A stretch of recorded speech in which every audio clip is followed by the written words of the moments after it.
अस्सलाम वालेकुम भाईजान। वालेकुम सलाम। भाईजान मैं मुसाफिर हूँ, बहुत दूर से आया हुआ हूँ। हम लोग यहाँ पे आ रहे थे, हमारे पैसे निकल गए हैं। तो मेरे पास ये पड़े हुए हैं, ये कंबल है और ये जैकेट है।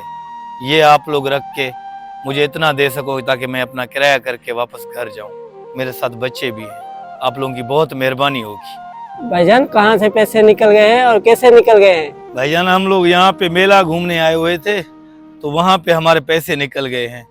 आप लोग मेहरबानी करके ये रख लो, हमें बस जितना भी हो सकता है, जितने का भी ये हो रहे हैं ना, आप लोग उतना दे दो हम ताकि वापस जा सके। यार ये ऐसे नहीं है, मुसाफिर हैं इसमें, ये कंबल और लोई देते हैं, इससे नहीं लेना चाहिए।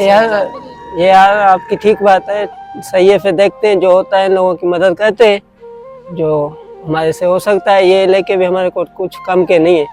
सो सर्दी का मौसम है, ये इन लोगों को बहुत काम आएंगे। ये लो, ये 1000 रुपया कंबल लो, ये तुम रखो। यार बहुत मेहरबानी, अल्लाह पाक आप लोगों को बहुत खुश रखे यार, बहुत बहुत शुक्रिया। आ जाओ।